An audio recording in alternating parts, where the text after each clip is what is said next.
Bismillahirrahmanirrahim. Assalamualaikum warahmatullahi wabarakatuh.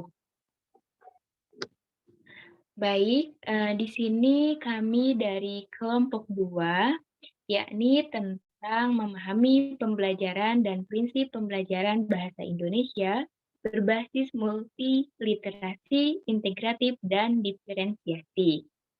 Yang di mana anggotanya ada Adisti Sartika Ramadanti, ada Aura Pista Prasasti, lalu ada Farhah Jahrah Nurrahmawati, dan Fitria Nurul Fadilah. Lanjut saja kepada pemateri pertama, yakni saya sendiri. Pengertian belajar. Belajar menunjukkan aktivitas yang dilakukan oleh seseorang yang disadari atau disengaja. Aktivitas ini menunjukkan pada keaktifan seseorang dalam melakukan aspek mental yang memungkinkan terjadinya perubahan pada dirinya. Next. Menurut para ahli, yang pertama menurut Sujadani, dalam Asep Jihad 2012 halaman 2 berpendapat bahwasannya belajar adalah suatu proses yang ditandai dengan adanya perubahan pada diri seseorang. Lalu menurut James Whittaker dalam Aunur Rahman 2014, belajar adalah proses di mana tingkah laku ditimbulkan atau diubah melalui latihan atau pengalaman. Next.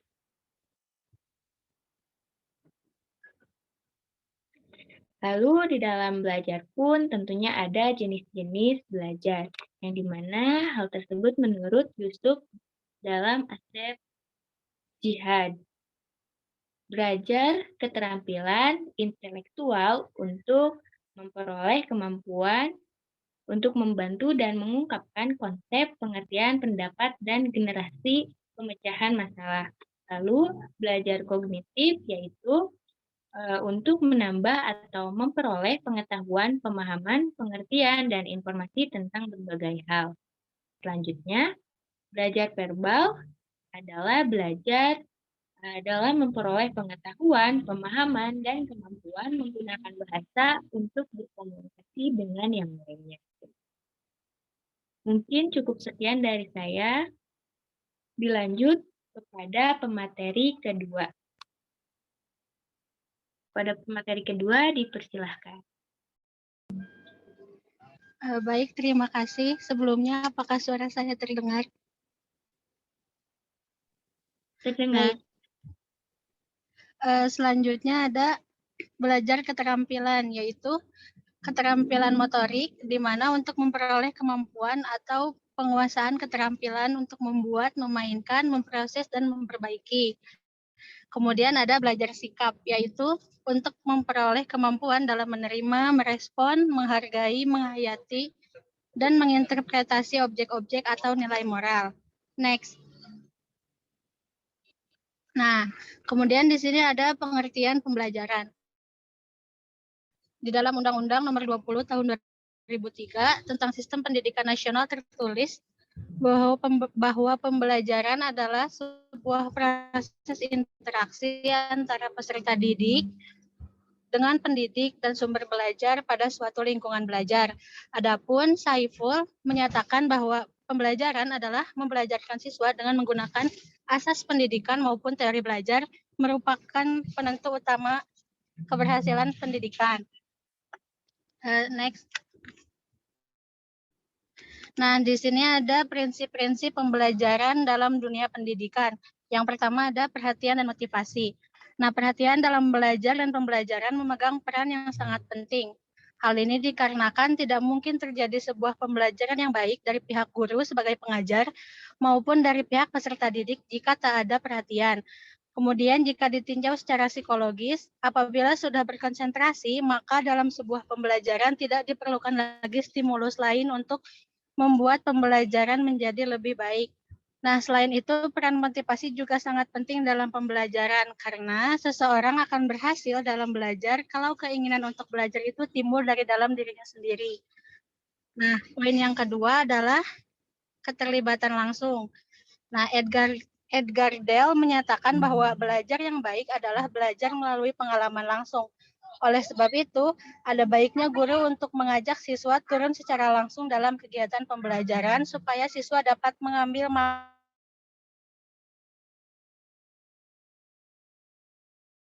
pembelajaran tersebut dengan dirinya sendiri. Nah, Quanzu menyatakan bahwa sebuah pembelajaran yang baik adalah pembelajaran di mana siswa mendapatkan tantangan secara langsung, sehingga siswa tidak akan merasa pembelajarannya itu jenuh, juga tidak kreatif karena mereka terjun secara langsung dan mendapatkan tantangan di dalamnya. Kemudian poin selanjutnya ada pengulangan, balikan, dan penguatan. Nah, dalam poin ini ada 3 teori. Nah, teori ini meyakini bahwa belajar adalah pembentukan hubungan antara stimulus dan respon serta memperbesar timbulnya respon. Kemudian selanjutnya ada pembelajaran individual. Nah, dalam prinsip ini, guru ada upaya kegiatan pembelajaran dapat berlangsung dengan baik. Nah, mungkin cukup itu dari saya kembalikan kepada moderator. Baik, terima kasih kepada Aura. Selanjutnya akan dilanjut oleh pemateri, yakni Fitria. Saya persilahkan. Mohon maaf, untuk materi ini disampaikan oleh Aura. Oh iya, Aura, apakah terdengar?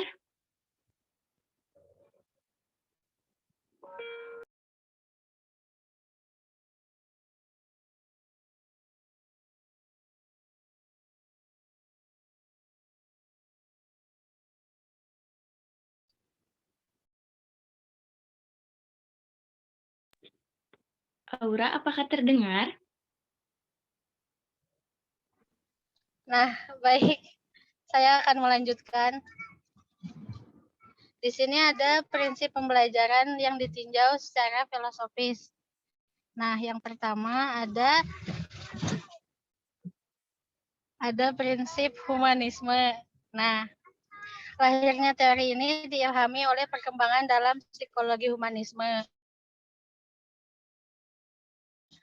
Adapun dalam teori ini menekankan bahwa pada pola pikir, perasaan, dan tingkah laku siswa dengan menghubungkan materi yang diajarkan pada kebutuhan dasar dan kebutuhan hidup siswa. Nah, teori humanisme ini bertujuan untuk meningkatkan kemampuan siswa agar bisa berkembang di tengah masyarakat. Combs juga menyebutkan bahwa salah satu tujuan teori humanisme adalah untuk memberikan kesempatan kepada siswa untuk mengaktualisasikan diri serta menumbuhkan kepercayaan dirinya. Kemudian, prinsip yang kedua yakni progresivisme. Nah, prinsip ini meyakini bahwa penguasaan pengetahuan dan keterampilan tidak bersifat mekanistis, tapi juga memerlukan daya pun siswa kerap kali dihadapkan pada masalah yang akan membuatnya berpikir secara kreatif untuk memecahkan masalah tersebut. Nah, prinsip yang terakhir yaitu prinsip rekonstruksionisme. Prinsip ini beranggapan bahwa proses belajar disikapi sebagai kreativitas dalam menata dan menghubungkan pengalaman dan pengetahuan serta membentuk suatu keutuhan. Sehingga dalam proses belajar mengajar pun sebaiknya guru tidak menggurui melainkan secara adaptif berusaha memahami pemikiran siswa untuk kemudian menampilkan sejumlah kemungkinan serta membuahkan pengalaman dan pengetahuan bagi siswa. Nah, mungkin cukup sekian dari saya. Terima kasih. Ya, terima kasih. Langsung dilanjut pada pemateri selanjutnya, yakni Fitria. Baik, terima kasih kepada moderator. Di sini saya akan membahas mengenai pembelajaran bahasa Indonesia yang berbasis multiliterasi, integrasi, dan diferensiasi, atau MID. Nah, untuk mengetahui bagaimana pembelajaran bahasa Indonesia yang berbasis multiliterasi, integrasi, dan diferensiasi, sekarang kita akan melihat apa pengertian dari literasi, multiliterasi. Nah, multiliterasi adalah kemampuan berbahasa yang berkaitan dengan konteks, budaya, dan juga media.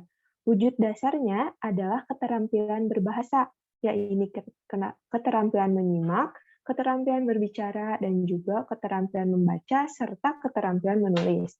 Nah,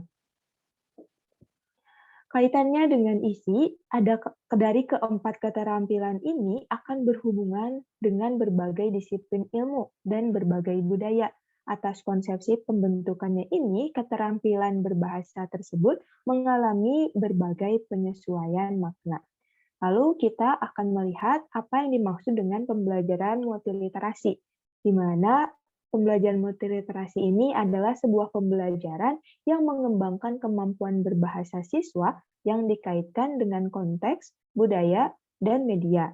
Nah, dalam perkembangannya, konsep literasi ini mengalami berbagai perubahan. Nah, ada pun di sini perubahan konsep literasi yang pada awalnya pembelajaran literasi di sekolah dilaksanakan hanya bertujuan untuk siswa terampil menguasai dimensi literasi linguistik. Namun dalam perkembangan selanjutnya, pembelajaran literasi ini bertujuan agar siswa mampu menguasai dimensi bahasa dan dimensi kognitif literasi yang mencakup proses pemahaman, proses membaca, proses menulis, dan konsep analisis wacana tertulis. Nah, pada perkembangan ini, semakin banyaknya tujuan dari pembelajaran literasi. Nah, memasuki abad ke-21, pembelajaran literasi ini memiliki tujuan utama, yaitu untuk memberikan kesempatan atau peluang kepada siswa dalam mengembangkan dirinya sebagai komunikator yang kompeten dalam multikonteks, multikultur, dan juga multimedia melalui pembelajaran multi-intelijensi yang dimilikinya. Jadi pada abad ke-21 ini, pembelajaran literasi ini memiliki tujuan yang lebih luas, di antaranya itu untuk memberikan kesempatan atau peluang kepada siswa dalam mengembangkan dirinya sebagai komunikator. Di sini, yang tadinya hanya sampai pada proses pemahaman serta analisis wacana, pada abad ke-21 siswa dituntut untuk atau diberi kesempatan untuk mengembangkan dirinya sebagai komunikator dan dalam multikonteks, bukan hanya pada suatu wacana, tetapi juga dikaitkan dengan unsur budaya dan juga media. Nah, lalu selanjutnya, pembelajaran multiliterasi ini juga harus dilakukan dengan mempertimbangkan 4 komponen pembelajaran bahasa, yaitu diantaranya ada multimodal, teks multimodal, ada pembelajaran berdiferensiasi, ada keterampilan berpikir, serta tujuan multikompetensi. Nah, di teks multimodal ini adalah teks yang tidak hanya dibatasi oleh kata-kata, atau di dalamnya itu tidak hanya kata-kata seperti hanya tulisan saja, namun di dalamnya itu lebih luas lagi, terdapat gambar, ada visual, performa, musikal, ataupun teks digital yang berbasis informasi dan komunikasi. Nah, untuk bagaimana bisa dalam sebuah teks ada musikal gitu. Di sana bisa disimpan seperti barcode yang nantinya bisa di-scan dan bisa diputar musiknya. Lalu ada teks yang bersifat multimodal ini juga bersifat literasi lintas disiplin ilmu, yang artinya di dalam teks ini juga menghubungkan dimensi pembelajaran bahasa dengan pengetahuan keilmuan yang dibicarakannya. Kita ambil contoh pada teks bagaimana proses terjadinya hujan. Nah, di sana bisa dikaitkan dengan ilmu pengetahuan alam. Nah, pembelajaran bahasa dengan pengetahuan yang keilmuan yang dibicarakannya itu berarti di dalamnya itu ada pembelajaran bahasa Indonesia dan juga ada pembelajaran IPA. Nah, pemaduan ini akan menghasilkan pembelajaran integratif. Nah, selanjutnya pembelajaran integratif ini apa? Nah, pembelajaran integratif ini adalah pembelajaran yang memadukan berbagai disiplin ilmu. Jadi di dalamnya itu tidak hanya membahas satu materi atau satu ilmu, tapi terdiri dari beberapa ilmu. Seperti yang sudah kita tahu sekarang, di sekolah dasar ini menggunakan buku tema yang pada pembelajarannya itu tidak hanya memuat satu materi pembelajaran atau satu mata pelajaran, tapi terdiri dari berbagai mata pelajaran. Nah, pemaduan ini dilakukan bukan hanya pada konten materi pembelajarannya ataupun konten kompetensi, melainkan lebih jauh, yaitu memadukan konteks hasil belajar, konteks pengalaman, dan juga konteks belajarnya. Nah, lalu selanjutnya, Tomlinson dan Edison juga menyatakan pembelajaran literasi berdiferensiasi pada jenjang sekolah dasar dapat didefinisikan sebagai pembelajaran yang secara proaktif melibatkan siswa selama prosesnya dan memandang kelas-kelas di sekolah dasar ini sebagai kelas yang memadukan berbagai kesiapan, minat, dan bakat belajar siswa. Jadi di dalam kelas ini terdiri dari berbagai siswa dengan kesiapan, minat, dan bakat belajar yang berbeda-beda. Nah, pembelajaran berdiferensiasi ini didasarkan atas asumsi bahwa siswa berbeda dan mereka pasti memiliki cara belajar yang berbeda. Lalu selanjutnya ada penerapan pembelajaran berbahasa Indonesia.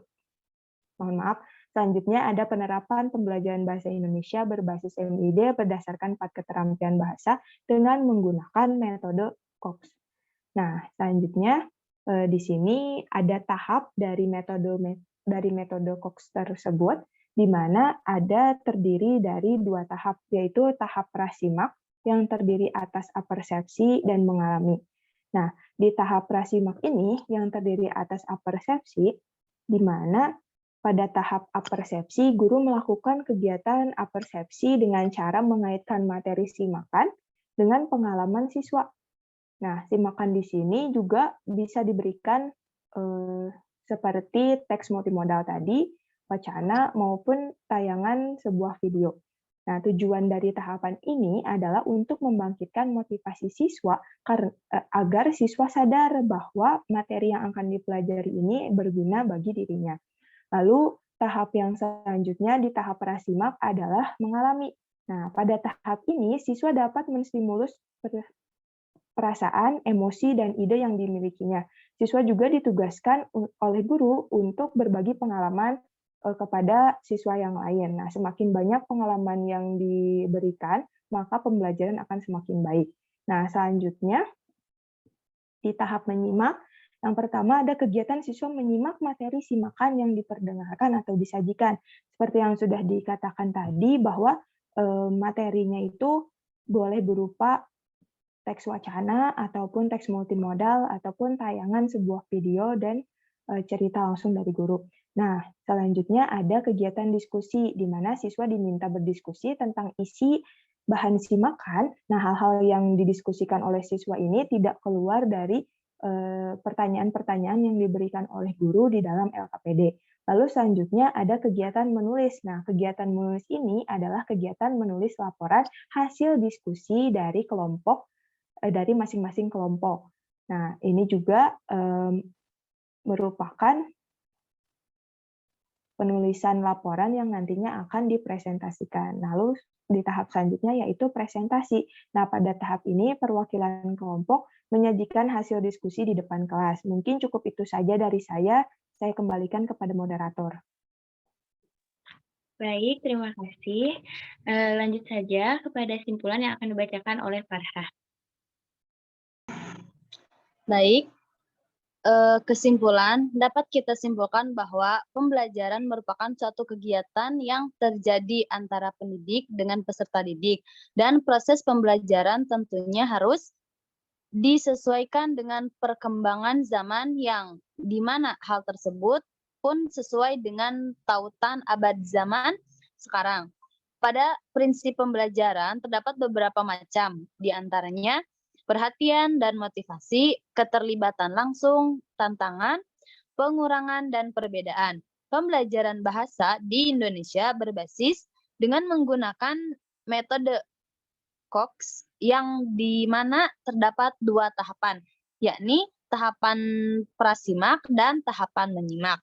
Mungkin dari saya dicukupkan, dikembalikan kepada moderator. Baik, terima kasih kepada pemateri yang sudah menjelaskan. Mungkin dari kelompok 2 Sekian, kurang lebihnya mohon maaf. Wassalamualaikum warahmatullahi wabarakatuh. Terima kasih.